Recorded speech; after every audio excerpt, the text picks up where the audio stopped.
Voice frame stories का सारा content काल्पनिक है, जो सिर्फ मनोरंजन और नैतिक शिक्षा के लिए बनाया गया है। हम सभी धर्मों, जातियों, समुदायों और व्यक्तियों का सम्मान करते हैं। अगर किसी भी कहानी का किसी से कोई मेल या किसी को ठेस पहुंचती है, तो वह पूरी तरह से अनजाने में है। इसलिए हम दिल से माफी चाहते हैं। एक सुनसान रेलवे स्टेशन, रात के 12 बजे।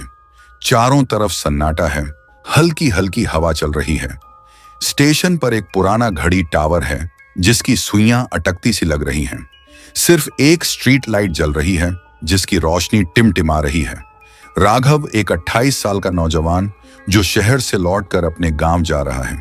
वह प्लेटफॉर्म पर अकेला खड़ा है, इधर उधर देखता है। स्टेशन पर कोई भी नहीं है, बस हवा की साएं साएं की आवाज गूंज रही है। वह अपने फोन में ट्रेन का स्टेटस चेक करता है।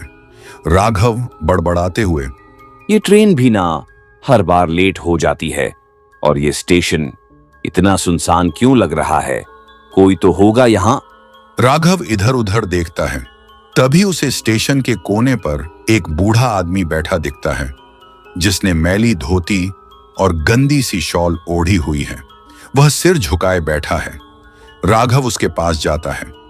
राघव, बाबा, आप यहाँ इस सुनसान स्टेशन पर इस वक्त क्या कर रहे हैं? बूढ़ा आदमी धीमी आवाज में, बेटा, तुम भी यहाँ क्यों आए? राघव हंसते हुए, बाबा, मैं अपने गांव जा रहा हूँ, ट्रेन का इंतजार कर रहा हूँ। पर आप क्यों बैठे हैं? कोई लेने नहीं आया आपको? बूढ़ा आदमी सिर उठाकर ठंडी सांस लेते हुए, बेटा, इस स्टेशन से जो ट्रेन गुजरती है, उसमें जो भी चढ़ता है वो कभी वापस नहीं आता। राघव की हंसी अचानक रुक जाती है। उसे हल्की ठंडक महसूस होने लगती है। राघव थोड़ा चिढ़कर, अरे बाबा, ये सब पुरानी कहानियां होंगी, भूत प्रेत जैसी चीजें नहीं होती। बूढ़ा आदमी गंभीर होकर, तुम्हें लगता है मैं झूठ बोल रहा हूं? तो रुक जाओ और देखो।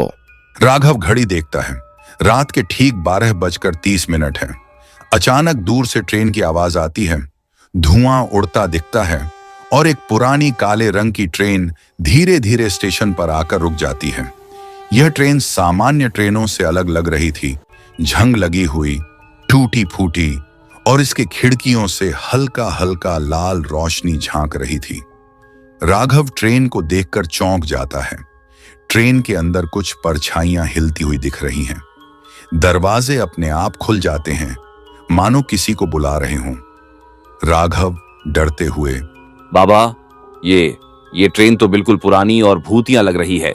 बूढ़ा आदमी धीमी आवाज में, यही ट्रेन हर साल एक बार आती है, और जो इसमें चढ़ जाता है वो कभी लौट कर नहीं आता।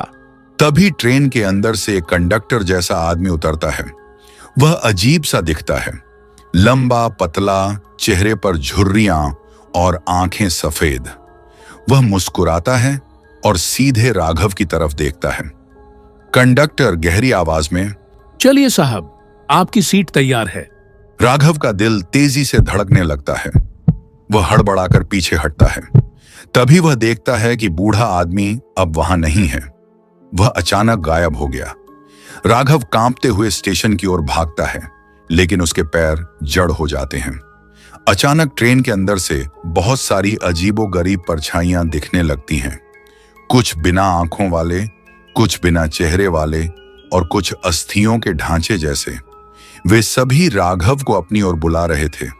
परछाइयां फुसफुसाते हुए, आओ, आ जाओ, अब तुम भी हमारे साथ चलो। राघव डर के मारे चिल्लाने लगता है और उल्टा दौड़ पड़ता है। तभी ट्रेन का इंजन भयंकर आवाज करता है और ट्रेन अचानक हिलने लगती है। लेकिन तभी एक हाथ राघव को खींचता है।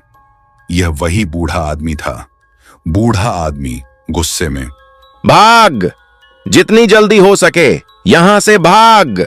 राघव बिना कुछ सोचे समझे दौड़ता है, प्लेटफॉर्म छोड़कर भाग जाता है।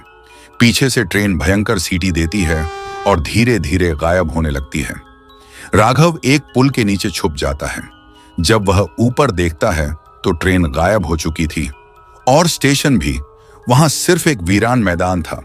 अगली सुबह गांव के लोग राघव को जंगल के पास बेहोश पाते हैं। ये तो राघव है। जब वह होश में आता है तो वह स्टेशन की कहानी सुनाता है।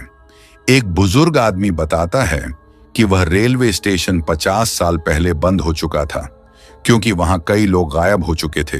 राघव स्तब्ध रह जाता है। वह समझ जाता है कि उसकी जिंदगी बचाने वाला बूढ़ा आदमी भी शायद एक आत्मा ही था। इस कहानी का मोरल है, डर से भागना नहीं चाहिए, लेकिन अज्ञानता में जोखिम भी नहीं लेना चाहिए। कभी कभी पुरानी कहानियों में भी सच्चाई छुपी होती है। अगर आपको यह कहानी पसंद आई हो तो लाइक, शेयर और सब्सक्राइब जरूर कर दीजिए।